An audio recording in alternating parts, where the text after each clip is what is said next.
স্নান করে উঠতে না উঠতেই কি উপদ্রব এসে জুটল। যাই গিয়ে দরজাটা খুলি, এখনো ঠাকুর পূজা হয়ে ওঠেনি। কি ব্যাপার, কি চাই?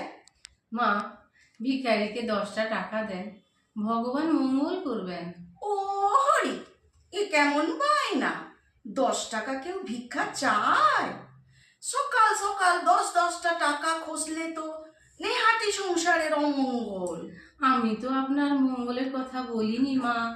ভিক্ষাদানে একমাত্র মঙ্গল গ্রহিতার, দাতার তো লস হবেই। আচ্ছা, বড় বড় কথা বলছো, অথচ ভিক্ষা চাইতে তোমার লজ্জা করে না? লজ্জা লজ্জা সম্পূর্ণ ত্যাগ না করলে নাগা সন্ন্যাসিনী বা ভিখারিণী হওয়া যায় না মা। শ্রী শ্রী রামকৃষ্ণ বলেছেন, লজ্জা ঘৃণা ভয় 3 থাকতে নয়। ও বাবা, ঠাকুর রামকৃষ্ণের বাণীও তোমার জানা আছে?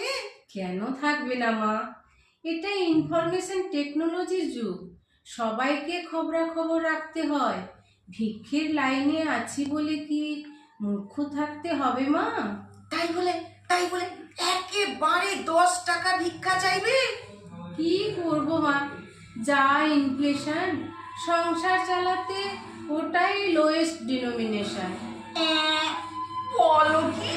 হ্যাঁ মা, সর্বত্র ভিখারিরা আজকাল 2 টাকা 5 টাকা রিফিউজ করছে।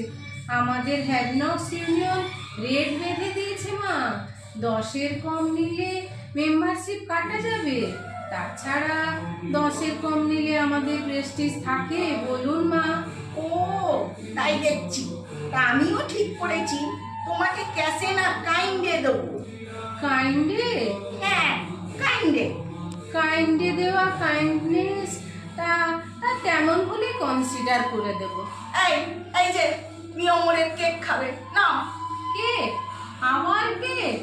সকাল থেকে 4-4টা কেক খেয়েছি, একটু সাশ্রয় হবে বলে অনেকেই তাই দিচ্ছে, কিন্তু এরপর খেলে পেট ছেড়ে দেবে মা।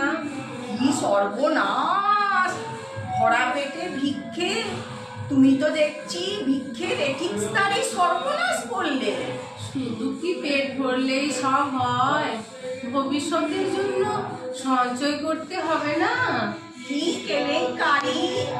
সঞ্চয়ের জন্য ভিক্ষা!